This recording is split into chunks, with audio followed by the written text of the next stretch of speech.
Agora há pouco, o Instituto Paraná divulgou mais uma pesquisa de intenção de votos para a Prefeitura aqui de São Paulo. Quais os números, o que você traz para o nosso espectador? Pois é, Tiago, o Instituto Paraná Pesquisas divulgou um novo levantamento apontando um novo empate técnico triplo na liderança dentro da margem de erro a 2 dias das eleições. Vamos aos números. Ricardo Nunes, do MDB, está na frente, mas apresentou uma pequena oscilação. Ele saiu de 27% e agora está com 26,8%. Guilherme Boulos, do PSOL, subiu 1 ponto percentual, de 25% para 26%. Na sequência, vem Pablo Marçal, do PRTB, que também cresceu.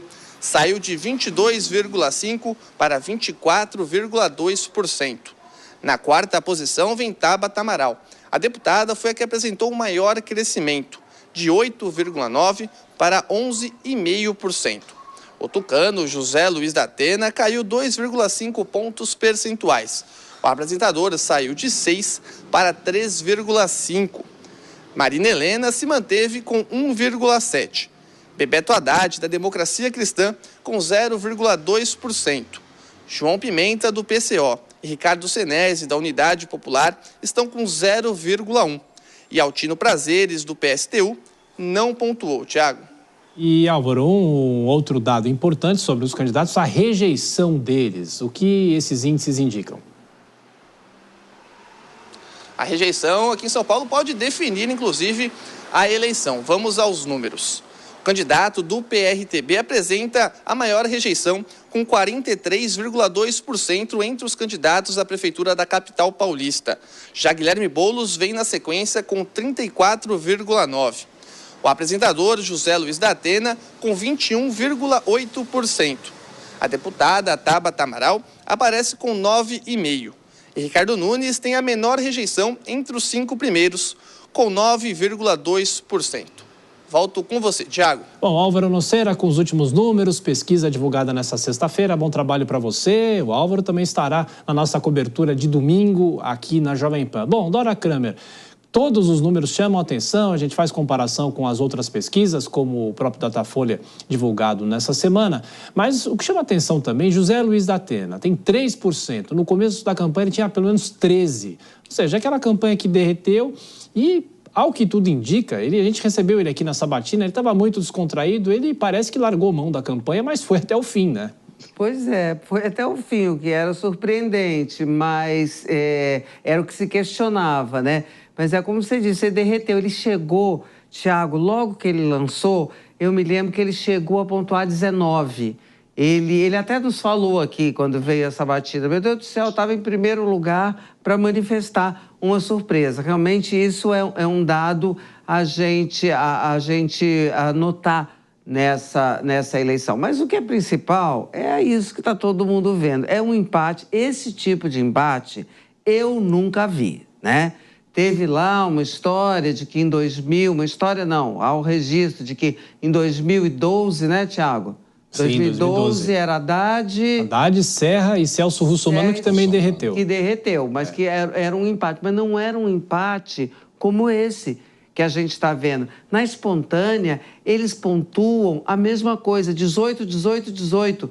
O Nunes, o Marçal e o Boulos. E nessa altura, então, a gente vê o que pode haver para desempatar. Não há debate que possa desempatar. Há fatores, claro, cada um dos candidatos conta com uma arma. O Pablo Marçal conta lá com as redes sociais, conta com o tal do voto envergonhado, porque a campanha dele acha que tem muita gente que ainda não diz por causa do comportamento dele socialmente questionável, para dizer o mínimo. Então, as pessoas têm vergonha de dizer. Pablo Marçal conta com isso. Boulos e Nunes contam com voto útil, né? Voto útil para garantir a vaga no segundo turno.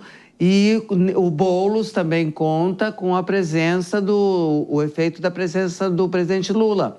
Nesse sábado, vai fazer uma caminhada, finalmente, parece que também vai gravar uma live. E o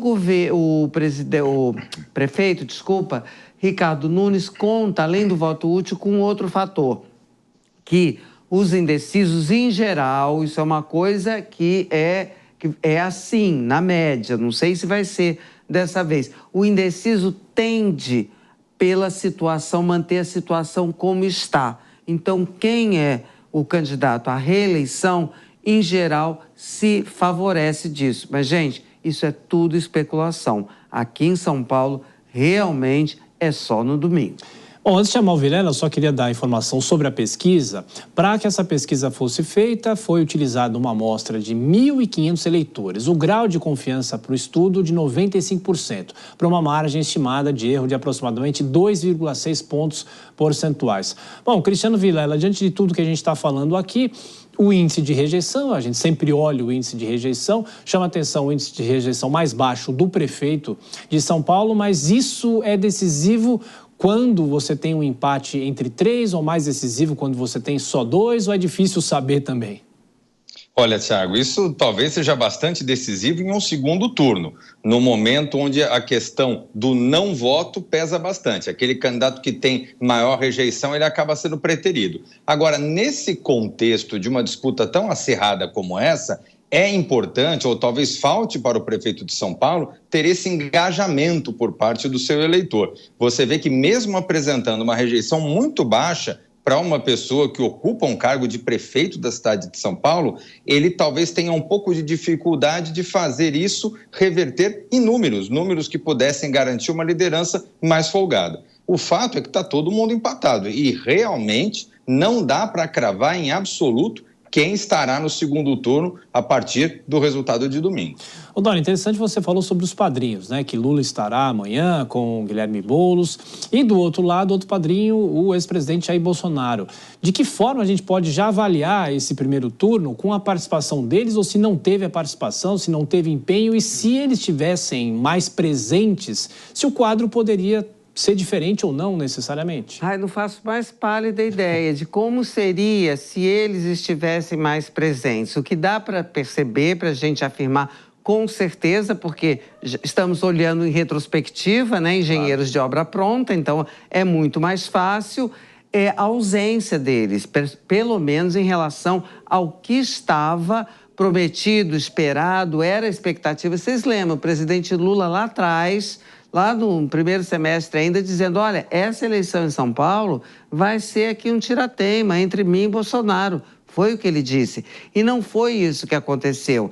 E aí tem algumas razões, né? Aí isso é tudo conversado em bastidor, porque ninguém admite. No oficial está tudo às mil maravilhas, mas no paralelo é diferente. Há uma avaliação. A campanha do Boulos sentiu, sim, a ausência do presidente Lula e atribui a isso ao fato dele não querer ser sócio de uma possível derrota, já que a campanha não deslanchou, a candidatura não deslanchou como esperado. E no caso do Bolsonaro, aí é recíproco, né? Porque o Bolsonaro não era o candidato dos sonhos deles, o Ricardo Nunes já disse isso publicamente, o Ricardo Nunes também não é um fã, assim, de carteirinha, digamos assim, do ex-presidente Jair Bolsonaro, que também não gosta desse tipo de situação. Fato é que os padrinhos não atuaram como estava previsto. Agora, se você me pergunta, se eles tivessem atuado, alguém poderia deslanchar? Aí não dá para saber. Agora, se Boulos e Nunes, ou um ou outro, for para o segundo turno, a expectativa do lado do PT, do PSOL, é de que, o que se fala no Planalto, Lula entre. Já não se tem certeza sobre a entrada do Jair Bolsonaro, que inclusive não atendeu o apelo feito pessoalmente pelo governador Tarcísio de Freitas.